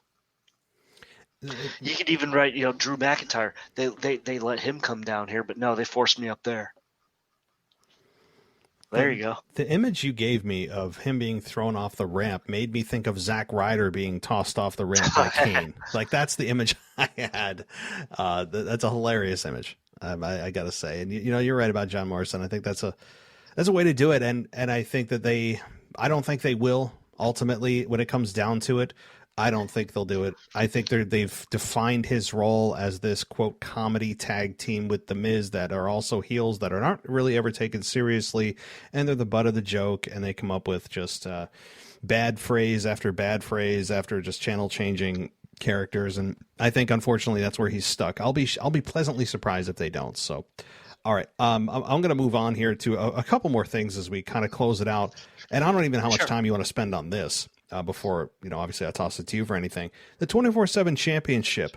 Reginald defeats R-Truth via pinfall with his flipping senton. 24/7 championship is still alive. I really wasn't aware of this. I thought that championship had kind of made its way into a slow death stage into the grave. But it is praying for it. Yeah, unfortunately it has resurrected. Do you even have anything to add to this? I just want to know why these people are employed, but you let Aleister Black walk. Or excuse me, you didn't let him walk. You gave him his papers, and you didn't put him under contract. Why would you care that you have people who are so under-talented compared to somebody like, and you know how much I love Buddy Murphy, and you keep Reginald? That E has replaced the F so long ago, and we both talked about that, and it just so the entertainment. It's Reginald. What do you really add? Like, you and I had a conversation a long time ago about Andrade wrestling without Zelina Vega, and we talked about without her. It was a great match, but it wasn't as great as if she was there because she added something. And when we washed over, it's the fact that because she would also do like a little Hurricane Rana or something like that, but she also added a lot. She added a little bit of entertainment. Plus, she was also the English-speaking counterpart. Now, with all that being said, Reginald doesn't add a damn thing. He's goofy. He's out there. He is, what's his name with no chin? James Ellsworth. Yes, he's James Ellsworth 2.0. What are we getting out of it? Yet he's stuck around longer. It's sad. It's hold on, I think I lost you again. No, I'm here. Okay, cool. It's sad. He's playing that stupid, manservant role to any kind of dominant female, but except with James Ellsworth, he was only to Carmella, whereas like Reginald's been traded on and off, and where are we going with that? Why should I care about that? That's the entertainment thing that no one cares about, and now he's a 24/7 champion. A bunch of people, a collective paycheck of somebody that is the worth of Braun Strowman. Well, maybe not, but there's so many talented releases that, like I said, a Buddy Murphy. That man has nothing but the sky, and yet we still have Reginald. We still have so many of these undercard players, and they just fill time where you could have had all these wrestlers that you cut loose filling that time and showing you why they were worth their paycheck. It's just beyond me. The 24/7, what I would like is like they do a Raw from Knoxville, and Glenn Jacobs shows up, then someone hands him the Kane mask, and he grabs the title and he throws it in a fire and just melts it down. And they all just walk away, and then he takes the mask off and tells him to get out of his county. He just stands in the ring and he lifts up his arms, right? And just does his pyro. Yeah. And just destroys it. And then he's like, and then just like gives him a speech like, they were talented people, and like all we have is you. Just bury him like that. That's all you have to say. It's an outright burial. Conan was good on that in like WCW. He would say stuff like when he was doing stuff on the mic that was unscripted, and you're like, oh man, you're just burying someone in the ring. I would be all for that. A public execution of the 24/7 championship. I mean, I'm all for it. Just put him out in the gallows and just like hang that championship. I'm done with it. It certainly served its purpose a long time ago. And yeah, so all right. Well, let's move on here to the last thing I think before I toss it to you, and that is Bobby Lashley defeating Cedric Alexander and Shelton Benjamin in a handicap match, as Lashley blows off Goldberg's challenge from last week. Doesn't answer him, takes the Roman Reigns approach. There's a lot of unfortunate congruity going on between how they're handling both heel champions. It's essentially the same response that Roman Reigns gave. I'm not a fan that they just do that twice, but nonetheless, he's a heel, so I get that. And he doesn't answer Goldberg, but then Cedric and Shelton come out and say that they're over being, basically kicked to the side and kicked to the curb in the Hurt Business, and they don't even care why anymore. They just want to kick his ass, essentially. And Bobby Lashley dismantles them pretty handily outside of a couple of spots from both Shelton and Cedric. It was fairly dominant on Bobby's part, and he stacks both of them and pins both of them, and that's really it. I didn't have a ton to add other than it's getting him ready for Goldberg, dare I say. I'm scared to ask you what you think about all this. It's amazingly disgusting. It's a critical success of garbage. This is the way I see it, and I'm going to make it as nice as possible because, I can eviscerate talent and eviscerate the current product very easily, but that's not my goal because we have to look up. What we can look up at is Lashley's going to be the champion after this, and we have to look forward to who his next champion is, or his next challenger is, It's not going to be Drew McIntyre. So you and I need to start thinking about who the next person should be. Now, with that being said, to destroy his former partners like that was just garbage because they're super talented. But did you notice how much that Cedric Alexander is starting to dress like a member of the New Day? I didn't pick. No, I didn't. I did not know that. Not completely, but he was goofy dressed. He didn't look like Cedric Alexander. Cedric Alexander is usually a guy like shirtless and in briefs or leggings, and he had like a vest on and a furry collar, and I'm like, no, that's not, no. Okay, next thing said with that is, okay, so you're going to turn down a confrontation with Goldberg. You're going to win. Everybody knows you're going to win. If they put the title on Goldberg, AEW might as well let's just buy stock. Okay? You heard it here first, and you probably didn't have to hear it here first. But the point is, it's going to come out where like Goldberg's going to stand up for people, and it's what do we have, like 2 weeks for a build now, something like that. It's going to happen. It's just how much Tank Abbott Goldberg is going to look like going into this match. Because let's be honest, like, I'm 46, man. I'm not looking like I was when I was 26. I get it, but the fact is, first of all, Lashley looked like a destroyer, and I love it. I want Lashley to look the way he does. Did you notice, remember a long time ago when I told you he had a fake tooth? Did you notice when he slurred his speech because the tooth was coming loose? No. How am I missing this stuff? No, I didn't. He was talking, and his S was like, yeah. He had a whistle, and I was like, and you could see a little gap for a second. I was like, I told him about that. Wow. Okay, now I'm rewatching that part. Yeah. Okay. Yeah, and the thing is, when MVP is talking about Lashley, of course, when Lashley gets on the mic, he's terrible. I love the guy because he is what he says he is. But when MVP is talking about him and everybody's trying to Goldberg chant, people are chanting Lashley, and it's a mixed crowd reaction. I'm loving every minute of it. I'm loving every minute of the fact that there was no dominant crowd on that. And it's like we've said, since the Hurt Business was created, it has done nothing but make good on everything they've done. So I kind of want to see a whole new Hurt Business from this. So Goldberg has to go through, well, we're going into SummerSlam, so it's going to have to be the two of them. I mean, obviously, Lashley's going to go through him in probably, what do you give it, 3 minutes? I give it 4 tops. 4 tops of posing. And I think after the bell, Bobby Lashley probably spears him at least 1 or 2 more times just for fun. I would do that, just to put an exclamation point on it, and then just kick him out of the ring.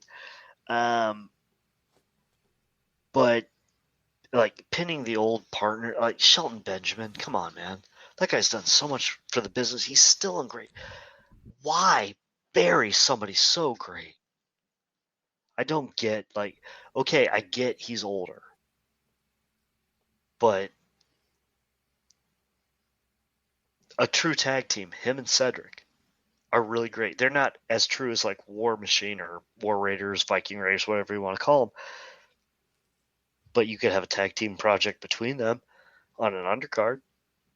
I think it'd be great. It'd be entertaining.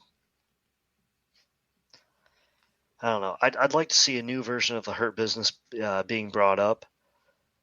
I think what's going to happen with this whole situation is Big E is going to cash in against Bobby Lashley.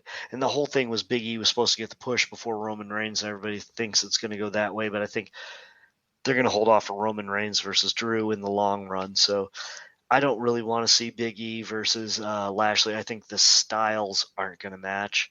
I think it'd be a plotting match, a really plotting match. I think Keith Lee would be way better, and we didn't even get that in the great way it could have been. I think that's why they did that, to build up to Big E. How about you?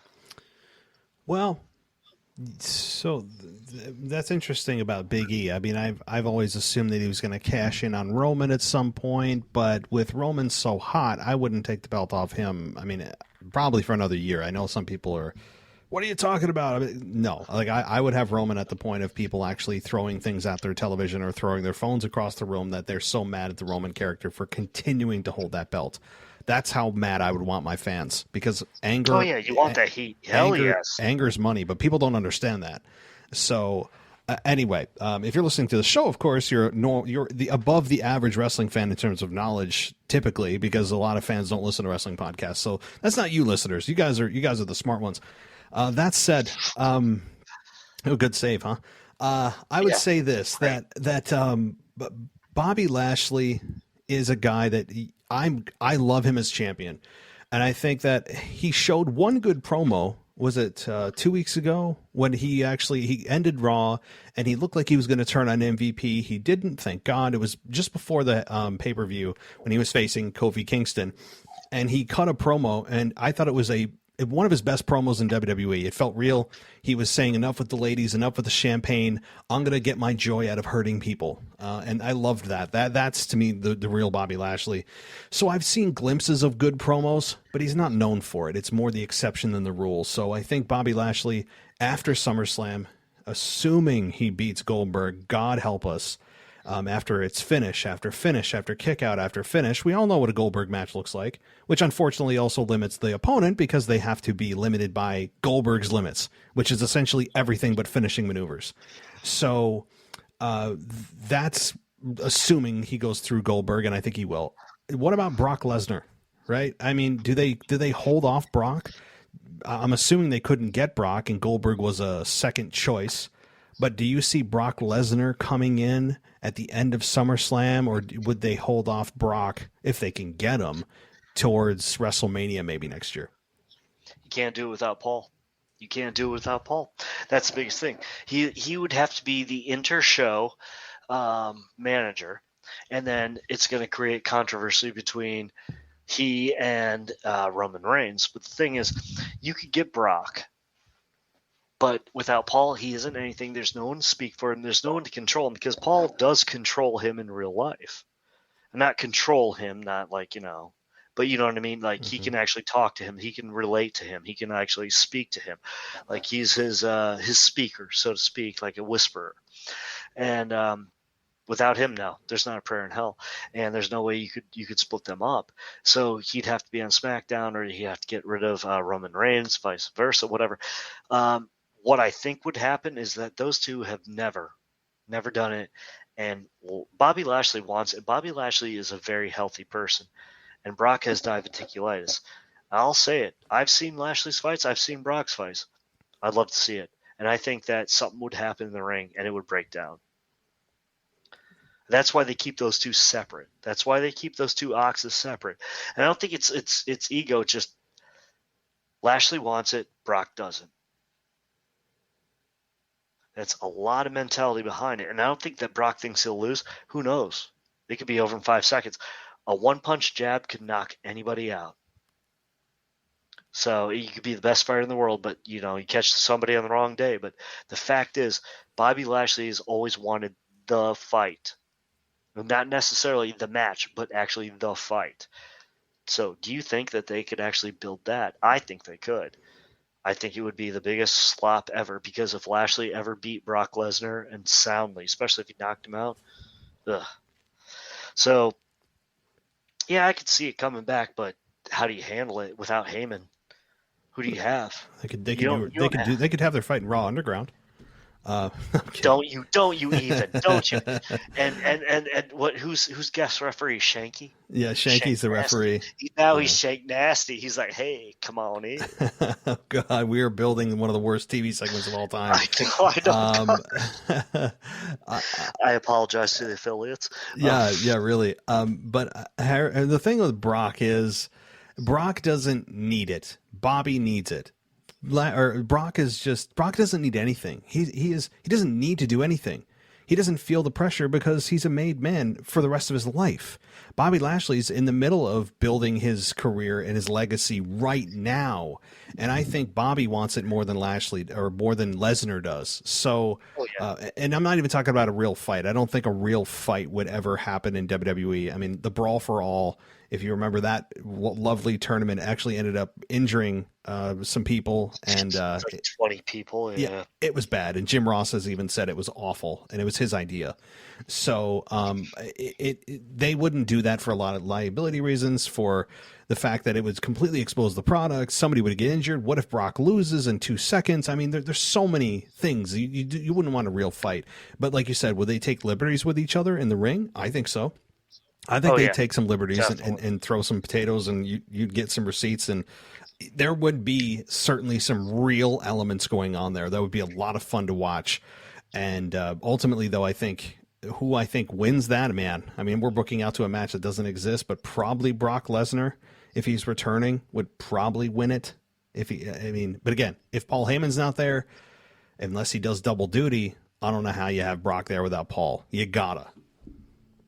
I couldn't think of anybody else who could manage him. I mean, I look at like every situation of every person that could be a manager, because Vince with his sports entertainment did away with managers all the way around. And then you only have like maybe 1 or 2 outside who've stuck around. Now, you know who actually I think could pull it off, and you're going to laugh your backside off. Are you ready? Go ahead. Brad Maddox. Well, okay, I'm trying. Okay, really, Brad Maddox. Think about why he got fired, because he said a dirty word, and just comes back. And also, he was involved in those Page, videos. Oh, I'm very yes, the Page videos, yes, yep. And supposedly, he was brought up to never be a wrestler. Like, they knew he was way too small. So they wanted to be like the authority figure and everything, but he was way too babyface and fresh-faced. So he was a Triple H project, but Vince didn't like because of his size. So they gave him airtime, but Vince was just waiting for a reason. Well, now you have a chip on your shoulder to return. And then you could bring up the Page thing. You could bring up the firing, everything else. And apparently he does have a sharp tongue. I haven't seen it. Or the second one that you're not going to laugh at, Paul Ellering. Paul Ellering. Ooh. I like that way better. So imagine that one. Yeah. Either way, Brock Lesnar needs a mouthpiece. He has to have a mouthpiece, because Brock Lesnar on a live microphone can be disastrous. I've seen it in real time. Like when he first became champion, especially in 2003 and 4 when he was on SmackDown, he cut some bad promos, really bad, to the point where they didn't air. I remember watching a promo that it was at the taping, and they took it out of the actual final product because it was so bad. They just didn't have him cut a promo at all. So he's cut some really bad stinkers. At the same time, he came up with Suplex City on something that he screamed in the middle of the WrestleMania 31 match that ended up on 1 million t-shirts sold. With Suplex City, like that, he screamed that. It was just an impromptu thing. And that ended up being one of the more like lucrative things he's ever said. But Brock Lesnar on a live microphone to cut a WWE quote style promo is not a good formula. And I think that Paul Heyman would be obviously the best way to rectify that. But all right. So anything else, Michael, that we didn't cover, or anything you wanted to elaborate on? No, it was a weird, like I said, it was a sandwich. So we started out with women, we ended with women, we ended with way long-winded, and we ended with a weird loss that's going to go on to another non-title challenging, and it makes you wonder why this is how you're going to challenge your competition, kind of thing. So I'm not going to down the product too much, because that's not what really I'm here for. I'm here to like help people and talk to people about wrestling and love wrestling, and that's what we do. I'm really hoping that, honestly, there is a real plan for Bobby Lashley after WrestleMania. I really hope that John Morrison has something to look forward to, because his career is just in the dumper, and I really think that his talent can supersede him. Honestly, I'd like to see him be the one to tag with The Miz. Anybody, or not The Miz, but Matt Riddle. You ever think about that? If Randy's not going to come back for a while, yeah. And then you could break those up, and then just The Miz can go off a platform somewhere off flat Earth and just let him go. And I don't know. I like there is so much that there's one thing about Raws that are really, really bad. It's the fact that, like, when I was a kid and I was watching like Monday Night Prime Time on 8 o'clock in like 1986 on USA, and you would see all these like weird, it was the old Raw. It's what the Raw spot was. You'd see wrestling, and then you build up to one of the big 4 pay-per-views. Well, if you keep falling flat on your Raws, then maybe your pay-per-views will actually have a payoff. So maybe they're getting away from shock, and maybe they're getting away from surprises and things like that, and especially with so many people jumping ship. The only other thing I will ask you tonight is, do you think any free agent out there, or anybody they fired, they might bring back or hire in this panic mode that CM Punk and Daniel are going? You're not going to like this answer. Hit me. I'm not going to. I don't want this. This is not what I want. This is what I think, to answer your question specifically, what I think WWE is going to do in response to this. And, first of all, let me just say, the reports have been, the good old reports, the anonymous sources that we all like to cite, have been saying that WWE didn't even consider going after Punk, that they didn't even have it on their radar, that they just said that, whatever, let him do what he wants. If that's the case, they are fools. And not that CM Punk would have actually signed with WWE, even if they put extra zeros on that contract, because I think there's some underlying issues still there, and they didn't want to come back to, the same environment that he left because of, all that stuff. But if that's true, they are absolute fools for not at least attempting, because they'll brush it off and disregard it. They're going to rue the day they did that when he shows up in AEW and their ratings plunge while AEWs go through the roof. So let me just say that. But to answer your question, I think it's going to be Braun Strowman. And absolutely, it's first thing on my mind. But keep going, sir. Yeah, not just because I've seen reports about it, but I agree with the fact that they will bring him back, because they want to have all hands on deck. They're trying to really throw everything at you right now. And there are still some returns yet that have happened. Sasha Banks hasn't come back yet. The Bray Wyatt hasn't come back yet. Becky Lynch hasn't come back yet. Brock Lesnar hasn't come back yet. The Rock is rumored to come back at Survivor Series and work a program with Roman from November to WrestleMania. So they're still got a lot of bullets in the chamber, so to speak. And I think that they'll have a fairly noteworthy next 6 months. So that's to answer your question, because I could go off on a lot of things. Braun Strowman is probably going to be the first face you see back. I would agree. I was thinking that a lot. Braun Strowman and Cain Velasquez. No, I'm just kidding. I'm not going to go. Oh, God. My heart jumped. Yeah, no, I didn't want to punish you with that one. But, I was thinking about like the indie scene and who's out there and everything else. And like Bray, when Bray comes back, he's got to destroy Randy Orton and destroy everything. I think he's going to be the big person who's going to be like the big just destroyer. I think he's going to be the next like game changer. When they bring him back and his head is right, if they do it right, bring the Fiend back, make him play the Bray character also, and across both shows, even NXT, have fun with that. And start building a new clan. Oh, yeah. And then bring Braun back that way. Oh, there's money in that. There's money in that because you can't stop the man, but he has to destroy Randy, and he has to get revenge on that because that was terrible. And then you have to sew up everything with Alexa Bliss. So, Yeah. you know, I don't know. There's so many little possibilities out there. Because I look at everybody, like, honestly, I think Buddy Murphy coming back is like kind of like the Owen Hart character running down the aisles after his brother got fired and beating up Triple H. Like him coming out and just like beating up Seth Rollins and like blaming him for being fired. I could see that and working. I could see that. Well, I would love it. Buddy Murphy, I don't know if you're following him on social media at all or whatnot, but on Instagram, I mean, he is just absolutely killing himself in the gym. I mean, he looks insane. If anybody, he has, I mean, he had a decent physique before, but he has like taken it to the next level, guys. Go check out, guys, listen, just go check out his Instagram. You're going to be like, wait, that's Buddy Murphy? It's crazy. You know, as long as it's not Adam Rose or Heath Slater, I'm good to go. You don't want to be a rosebud? Stop. You know, here's another thing. Like when I talk about like when people can pick gimmicks or not, and like with my wrestling background knowledge and everything else, and guys, I'm not like Mr. Encyclopedia. I just have a lot of knowledge.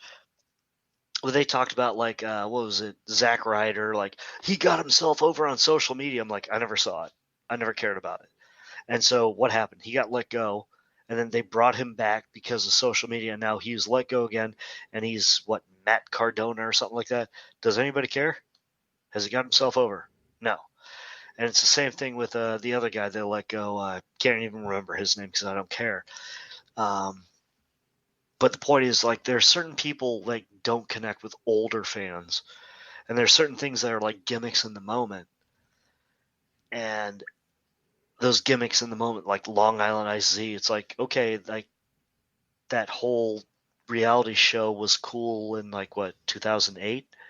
What year is it now? And you still thought you'd be good, you're fresh, and I know you're saddled by whatever, but that's how you got yourself back into the business.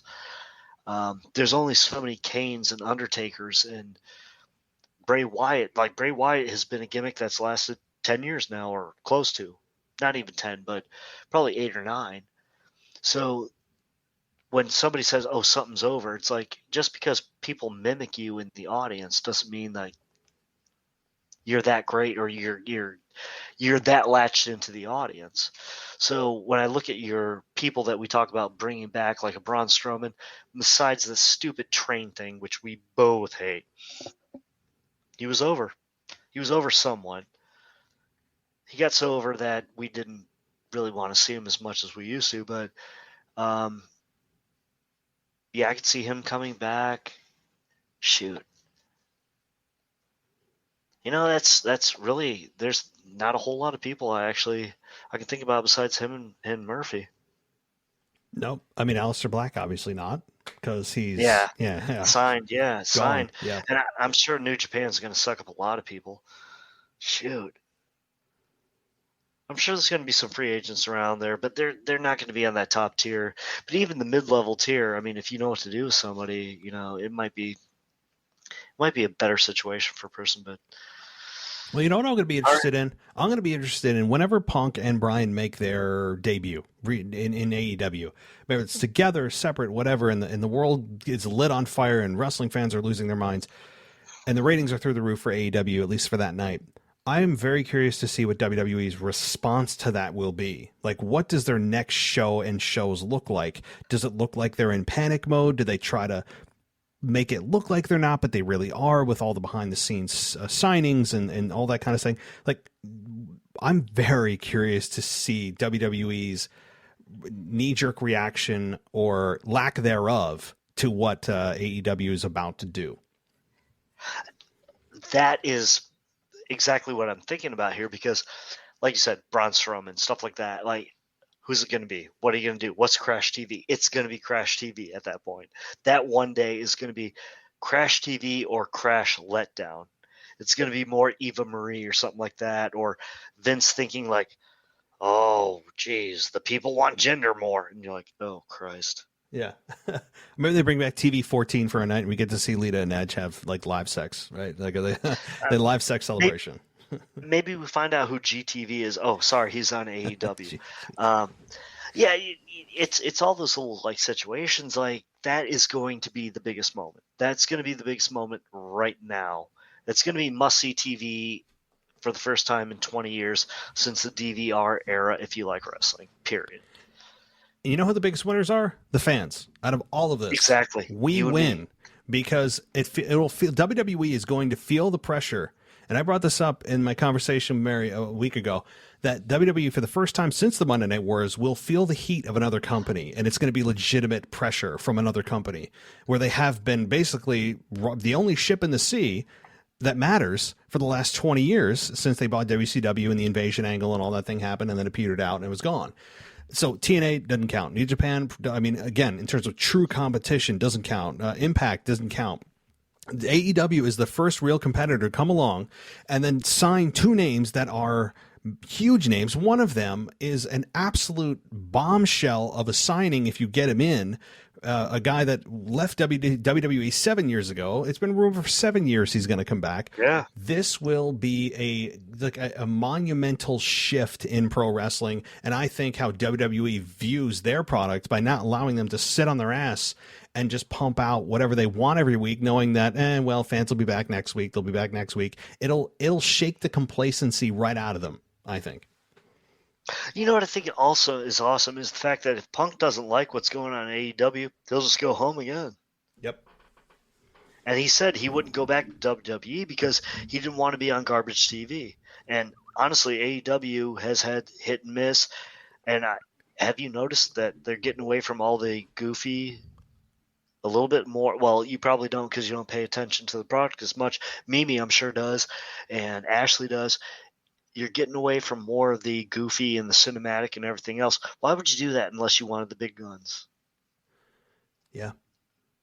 I think that's true. And also, if another argument against CM Punk coming back to WWE, and I think eventually, look, I think before he dies, I think Punk will eventually make an appearance out of WrestleMania, maybe a one-off match and gone. I think it eventually will happen. I think it at some point in our lifetimes, it will eventually happen. Bare minimum, he'll at least be in the Hall of Fame, and then that's it. While people chant one more match during his speech, and it never happens. I think that will probably be the extent of CM Punk in WWE. And I forgot where I was going with that because I was so enthralled with CM Punk. What were you saying right before? We always get sidebarred on everything. God. I think we were just kind of wrapping up, and just calling it an evening. But so yeah, basically, I mean, it's going to do the biggest ratings pop that anybody's seen in a long time. In the last 20 years, it's going to be because social media is it's going to be lit on fire. It's going to be a great time to be a wrestling fan. Let me tell you that right now. It's going to be a great time to be a wrestling fan. And you're going to want to stay tuned right here to this show for all our reactions, no doubt. Oh, that's what I was going to say. And then this will be the last thing is that CM Punk argument against him coming back to WWE is why would you want to be the greatest thing on a garbage TV product as he would perceive it? So even if you're a great thing, you're still on a garbage TV product. So there is that. That's what I was going to say. But wrapping things up, it has been a great time here with you, my friend. It's been too long. Absolutely. And absolutely. If you have any social media or any final shout outs or anything, this is the floor is yours. At 144 Captain on Twitter, and I just miss everybody. I'd like to see you more. Unfortunately, you guys don't know my work schedule. Matt does. I'm doing a lot right now in Memphis, but I really miss my girlfriend Candy up in Louisville. I love her with all my heart, and I can't wait to see her again in about a week. And aside from that, every one of you are amazing. Every one of you that reaches out to me is amazing, and I'll answer any question you guys want. And I'm going to give you a homework assignment. I want you to find the very first steel cage match you ever watched, and then message me on Twitter at 144Captain about that and why it changed your mind about steel cages, or why you liked it or why you didn't. Now, I go back to old NWA, the thatched steel cage, which is my favorite. Then in the early WWF before E, it was the blue steel cage, which is terrible, and you had to escape a certain way. You had the original War Games, things like that. So I want to know about your steel cage match memories, the first time you saw one and what it meant to you, and how it lost its meaning over the years. Just an idea, but some feedback would be nice. Aside from that, thank you very much for having me on the show. Matt, I'm always humbled, and I can't wait for you to have that baby that you got going on.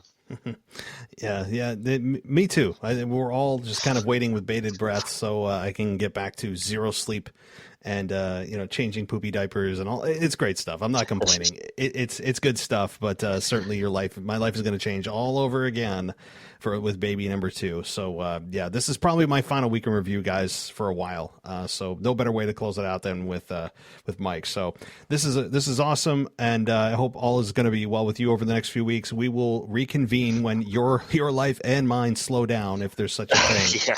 Yeah. Probably after SummerSlam. But you have a good night and you take care. Oh yeah, one more thing. Yeah.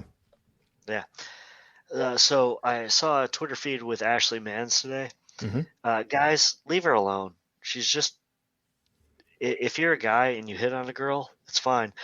Don't be creepy. Leave her alone, because she's got a lot of older brothers like Matt, myself, Zach, and DeMarco, all these guys. Don't mess with our friends, okay? Ooh. All right. Well, I had no idea about this.